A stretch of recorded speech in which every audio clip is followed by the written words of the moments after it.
இன்றைக்கி அரிசி பாயாசம் செய்ய போகிறேன். அதுக்கு பார்த்தீங்கன்னா 1/2 கப் பச்சரிசி எடுத்துருக்கிறேன், 1/4 கப்பு பாசிப்பருப்பு எடுத்துக்கிறேன். அதுக்கு தேவையானது 1 மூடி தேங்காய் பால் எடுத்துக்கோங்க, அரைச்சி பால் எடுத்துக்கோங்க. 1 கப்பு வெல்லம், 1/2 கப்பு அரிசிக்கு 1 கப்பு வெல்லம், இதை கரைச்சி வச்சுக்கலாம். இதோட ஏலக்காய் தூள், முந்திரி திராட்சை, நெய் 1 ஸ்பூன், இதெல்லாம் போட்டு எப்படி செய்யணும்னு காமிக்கிறேன். முதல்ல அரிசியும் பாசிப்பருப்பையும் வறுத்துக்கலாம். அடுப்பத்தை வச்சு ஒரு வடைச்சட்டி வச்சுங்க. இப்போ அரிசி வறுத்துக்கலாம். சிம்மில் வச்சு வறுத்துங்க.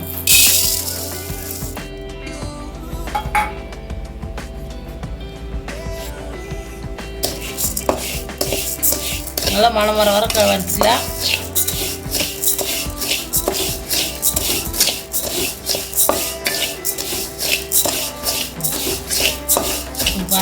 பாயாசம் பார்த்தீங்கன்னா டேஸ்ட்டாக இருக்குது.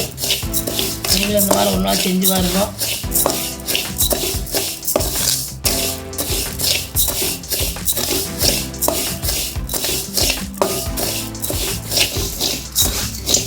இந்த அளவுக்கு வறுத்துக்குங்க. இது பார்த்தீங்கன்னா பச்சரிசி, புழுங்கலரிசி போடலாம், அது டேஸ்ட் வராது. பச்சரிசி போட்டிங்கன்னா சூப்பராக இருக்கும். பார்த்தீங்கன்னா இந்த அளவுக்கு வறுவிட்டுச்சு. எடுத்து ஒரு பிளேட்டில் கொட்டிக்கலாம். இதே மாதிரி பாசிப்பருப்பு போட்டு வறுத்துக்கலாம்.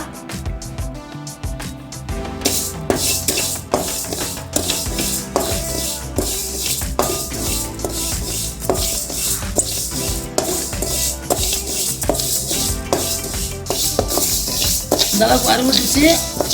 நிறைய எடுத்து அதிலேயே கொட்டிக்கலாம். கொட்டி ஆற வச்சு இப்படி பருவருன்னு ரவை பார்த்து கரைச்சிக்கலாம். பார்த்தீங்கன்னா இந்த அளவுக்கு வறுத்தாச்சு. ஆற வச்சு இப்படி பருவருன்னு அரைச்சிக்கலாம். நம்ம நெவுன்னு அரைக்கக்கூடாது, குறைன்னு அரைச்சிக்கலாம். மிக்சியில் போட்டு பருவருன்னு அரைச்சிக்குவோம்.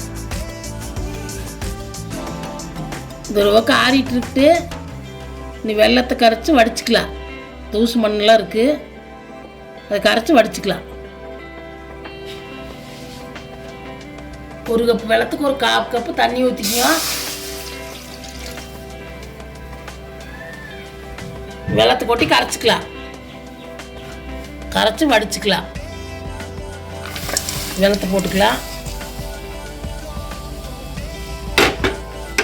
கரைச்சி நல்லா கரை விட்டதுக்கப்புறம் வடிச்சிக்கலாம். நல்லா வெள்ளை கரையிட்டு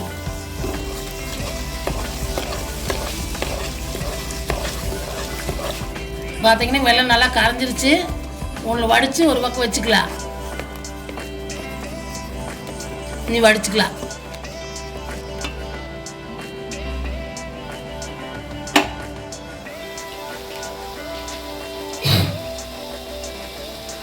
இப்போ அரிசி அரைச்சாச்சு. அரிசிக்கணும் இந்த மாதிரி அரைச்சிங்க, ரவை மாதிரி அரைச்சிக்குங்க. இதில் 2 கப் தண்ணி சேர்த்துக்கலாம். அப்படி ஒரு வடைச்சட்டி வச்சு அடுப்பு பற்ற வச்சு 2 கப் தண்ணி சேர்த்துக்கலாம். அதில்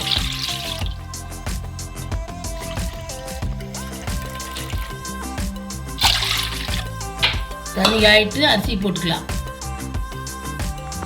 இந்த அளவுக்கு அரைச்சிக்கணும். நம்ம நெவுன்னு அரைக்கக்கூடாது, ரவை மாதிரி இருக்கும்னு பார்த்தா.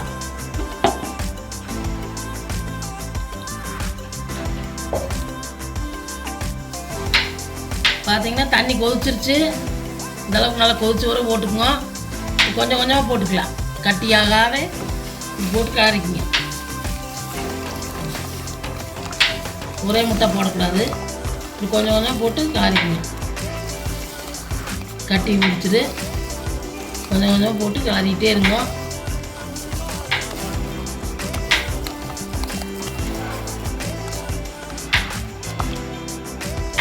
நல்லா வேகிட்டு கிளறி விட்டுக்குங்க.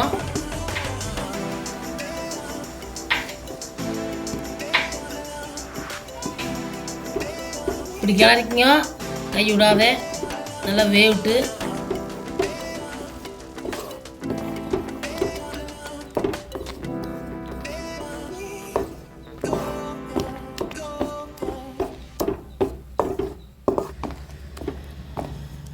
இந்த அளவுக்கு அரிசி வெந்துருச்சு. நீ வெள்ளைப்பாகு சேர்த்திக்கலாம். நல்லா இந்த அளவுக்கு வெந்த வரை ஊற்றுங்க. வேகாமல் சேர்த்துனீங்கன்னா அரிசி வேகாது. நல்லா தண்ணி வற்றினா கூட கொஞ்சம் ஊற்றி நல்லா வேவிச்சுங்க. நீ வெள்ளைப்பாகு சேர்த்திக்கலாம்.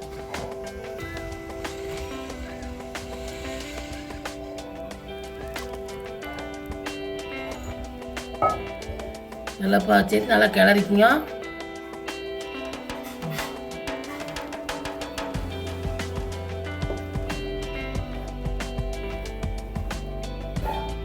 நல்லா ஒரு கொதிக்கிட்டு அப்புறம் தேங்காய் பால் சேர்த்துக்கலாம். முந்திரி ஏதாச்சும் இங்கே பொரிச்சு கொட்டிக்கலாம்.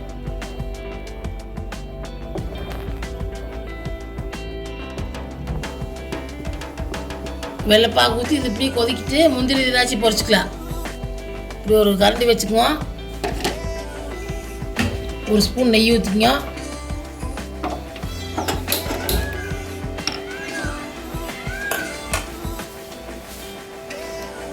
நெய் உருவிட்டு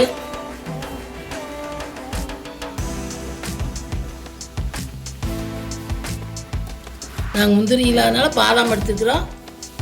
நீங்கள் முந்திரி திராட்சை பொரிச்சு கொட்டிங்க.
இந்த அளவுக்கு பொரிஞ்சிருச்சு.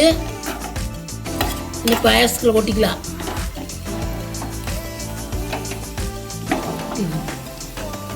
இது சேர்த்திங்க பாயாசத்தில் சேர்த்து எல்லாம் கலந்துட்டுங்க. எல்லாம் கடைசியாக தேங்காய் பால் சேர்த்திக்கலாம்.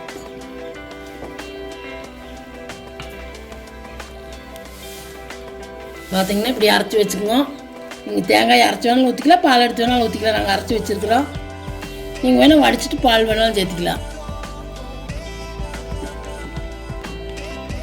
கொஞ்சம் கொதிக்கிட்டு ஊற்றிக்கலாம்.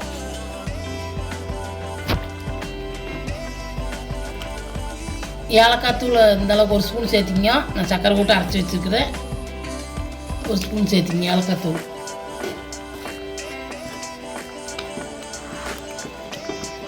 எல்லாம் சேர்த்து நல்லா கலந்துட்டுங்க.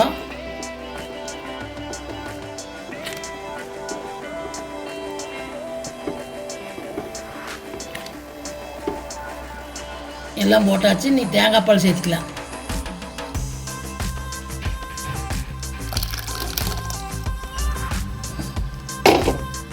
அடுப்பில் சிம்மில் வச்சு அப்படியே கிளறிக்குங்க.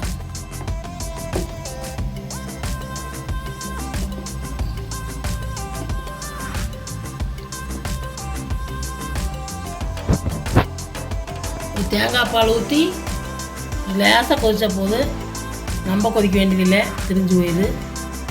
அடுப்பு ஆஃப் பண்ணிடலாம். பார்த்தீங்கன்னா பச்சரிசி பாயாசம் ரெடி. எங்கள் வீட்டுக்காரருக்கு பிறந்தனால அதனால் இந்த பாயாசம் நான் செஞ்சுருக்கிறேன். நீங்களும் உங்கள் வீட்டில் இந்த மாதிரி செஞ்சு பாருங்கள். சூப்பராக இருக்குது. செஞ்சு பார்த்துட்டு பாருங்கள் எப்படி இருக்குன்னு. செஞ்சு பார்த்துட்டு வீடியோ பிடிச்சினா லைக் பண்ணுங்கள், ஷேர் பண்ணுங்கள், சப்ஸ்கிரைப் பண்ணுங்கள், கமெண்ட் பண்ணுங்கள்.